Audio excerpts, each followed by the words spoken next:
Muy buenas a todos, bienvenidos a un nuevo vídeo de Hispania de los vikingos. Esta vez dentro de lo que van a ser una serie de vídeos bajo el nombre de Reinos del Norte, donde vamos a intentar dar voz y luz a pues todos esos reinos altomedievales que crecieron en España desde los siglos IX hasta el siglo XI. Reino de Galicia, Reino de Asturias, Reino de León, Reino de Castilla, Condado de Castilla, etcétera, etcétera, etcétera. Vamos a hablar de su sociedad, de su aspecto civil, de su aspecto militar, de cuáles eran sus armas, cuáles eran sus ropas. En general vamos a intentar tratar ese otro aspecto dentro de la Hispania de los vikingos, que son los reinos del norte de la península ibérica que combatieron y resistieron a los piratas escandinavos, y que normalmente suele quedar un poco más oscurecido, ¿no? En parte por el poder mediático de los propios vikingos y su tirada mediática, ya digo, que tienen hoy entre todos nosotros, ¿no? Así que en este primer vídeo de Reinos del Norte vamos a hablar de una cosa muy concreta, vamos a hablar de yelmos y vamos a intentar arrojar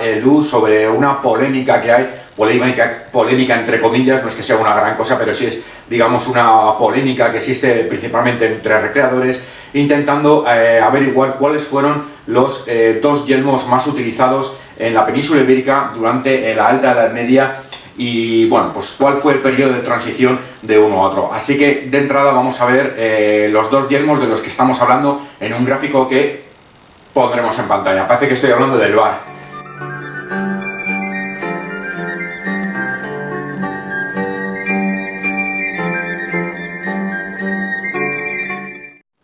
Y tras haber visto la imagen, dos yelmos que seguramente muchos de vosotros conocéis, incluso habrá gente neófita que pensará que se trata del mismo yelmo. Ahora veremos que no se trata del mismo yelmo. Es más, es muy importante saber diferenciar los dos yelmos para saber contextualizar el momento histórico en el que se está viendo. Pero vamos a comenzar con el primero de ellos. Es un yelmo que además tengo aquí porque, casualmente es mío, y es que, en contra de lo que mucha gente cree, yo no recreo vikingos, nunca he recreado vikingos. De vez en cuando me he acercado, pero de forma muy, muy ligera al mundo de los vikingos. Cuando era joven, cuando era adolescente, pues sí me gustaron, pero rápidamente me vinculé al entorno, digamos, de potenciar la historia de lo que era mi tierra, que era el Reino de Castilla, Condado de Castilla. Y es que, no sé si lo he dicho, pero yo recreo Reino de Castilla del siglo XI. En fin, vamos a centrarnos en el yelmo. Como podéis ver, es un yelmo de tipo Spangel o Spangengel, como queráis pronunciarlo. Es un yelmo extremadamente conocido, los recreadores lo conocen de sobra. Seguramente muchos hayáis tenido alguna vez puesto uno o hayáis comprado uno. La gente que no está dentro del mundo de la recreación histórica lo conoce igual, lo ha visto miles de veces en películas, lo ha visto miles de veces en imágenes de internet. Es un yelmo extremadamente popular, cuya principal característica se compone en estar compuesto, nunca mejor dicho, por 4 piezas de metal unidas en el centro y con una protección nasal que protege la cara, también a modo de pieza independiente que es unida al casco. El nasal normalmente tiene una forma de T. Es un yelmo, lo voy a dejar aquí porque además me va a valer para compararlo después con otro yelmo del cual vamos a hablar. Es un yelmo, como decía, que aparece, digamos, en Europa occidental a finales del siglo IX, tiene una hegemonía total durante el siglo X, es decir, prácticamente es el yelmo de los yelmos del siglo X, y empieza su declive a lo largo del siglo XI porque es sustituido por yelmos mucho más modernos, con una tecnología de forja mucho más moderna que veremos ahora. Digamos que a partir del siglo XI, y aquí es donde entra la gran polémica, el Spangel que estamos viendo aquí cae en un declive y empieza a ser ya un yelmo residual a partir de una determinada época, que es donde reside la gran polémica que ahora intentaremos hablar. Una polémica, por otro lado, que no tiene solución, evidentemente, porque no se puede establecer, digamos, a modo quirúrgico en recreación histórica o en interpretación de la historia, no se puede hacer un corte limpio diciendo a partir de esta época sí, a partir de esta época no. Es una cosa prácticamente imposible y hay que tantear un poco y ser un poco permisivo con las fechas, ¿no? Pero entraremos en eso más detalle. Antes vamos a seguir hablando un pelín del Spangel, y es que, como he dicho, es un yelmo que aparece a finales del siglo IX, seguramente como modelo más moderno de los yelmos que le preceden, que en este caso serían los yelmos de tipo, de tipo también Spangel, pero con carrilleras de francos y visigodos, herencia del mundo tardo antiguo, tardo romano, que todavía va digamos, coleteando en la panoplia militar europea de ese siglo, ¿no? Del siglo IX. Insisto, señor Spangel, finales del siglo IX, siglo X hegemonía, decadencia, siglo XI. Esto es muy importante para poder entender todo lo que vamos a hablar a continuación. No obstante, vamos a ver una imagen en la cual intentaré que quede mucho más esquematizado todo esto en siglos para que bueno, pues todo lo podáis entender de una mejor manera.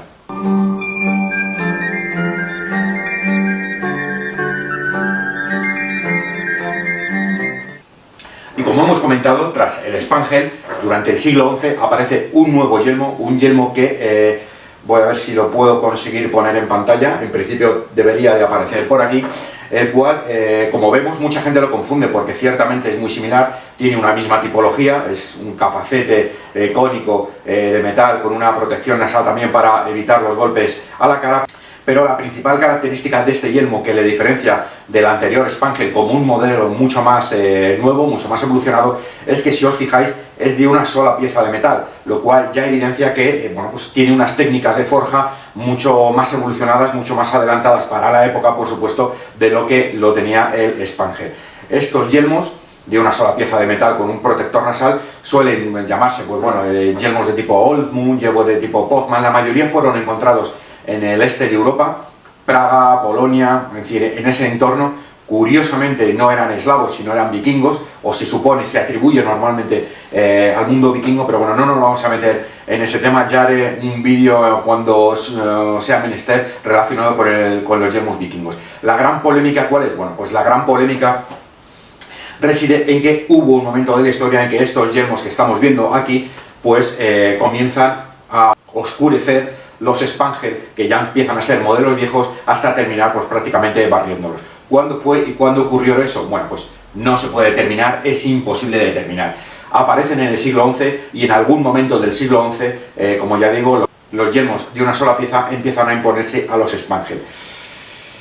Yo voy a contar una teoría personal aplicada a la península ibérica. Es una teoría personal. Cualquier gente, cualquier persona que os cuente una teoría absoluta al respecto se está mintiendo. Es decir, son simplemente teorías, son deducciones propias, son interpretaciones, no existe nada que pueda arrojar luz al respecto. Lo único que se sabe es que son yelmos del siglo XI, aparecen en el XI, por tanto, fueron usados en el siglo XI.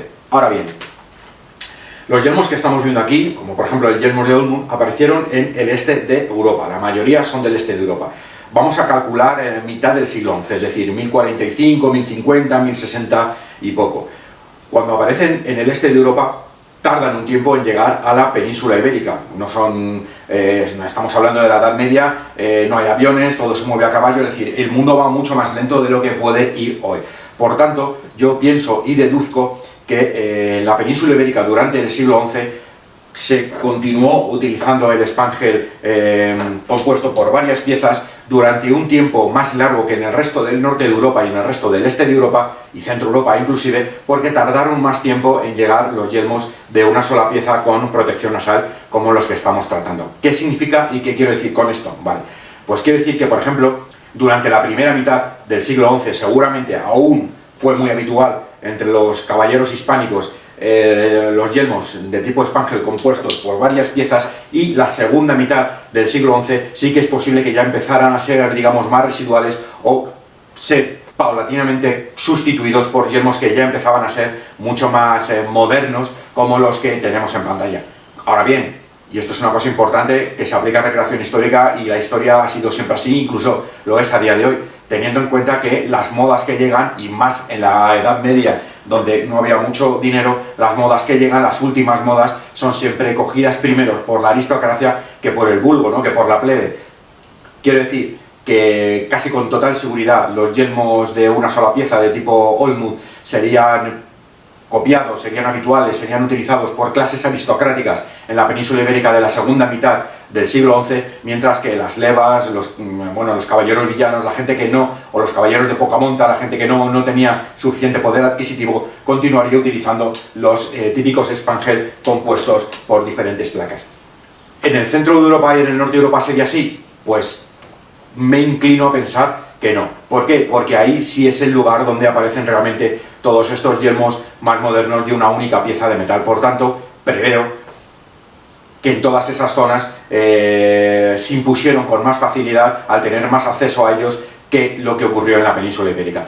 Insisto, es una teoría únicamente, es una forma de ver, usando un poco la lógica y planteándonos, pues eso, ¿no?, de que realmente tuvo que tardar al menos 20-30 años, que históricamente prácticamente no es nada, aunque sea mucho tiempo, es prácticamente una generación en que, bueno, pues unos tipos de yelmos que tuvieron lugar o que se originaron en el norte de Europa, prácticamente la mayoría de estos yelmos aparecen allí, arqueológicamente hablando, llegarán hasta el sur de Europa con tal fuerza como para imponerse de forma genérica. Sí que es cierto que a lo largo del siglo XII prácticamente los yelmos de tipo Ozmund, los que estamos viendo en la imagen, son hegemónicos, es decir, ya no existe otro tipo de yelmo, lo cual, y por eso me inclino también a pensar que, digamos, la segunda mitad del siglo XI, el Spangel en la península ibérica empezó a ser ya un yelmo residual, un yelmo lo suficientemente raro como para que en el siglo XII fuera total y absolutamente barrido por el nuevo yelmo que se imponía en toda Europa.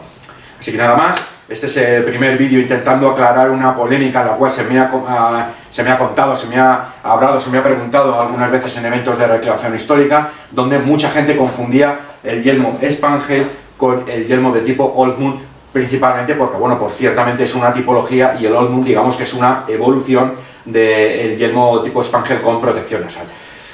Ya sabéis, Reinos del Norte, un vídeo donde trataremos temas relacionados con la historia alto medieval de la península ibérica entre los siglos IX y el siglo XI, relacionados, eso sí, siempre con el mundo o el entorno que gira nunca mejor dicho, del mundo de los ataques vikingos a la península ibérica, que es lo que tocamos en Hispania de los vikingos. No solo vikingos, sino también reinos hispanos. Así que nos vemos en otro vídeo. Chao.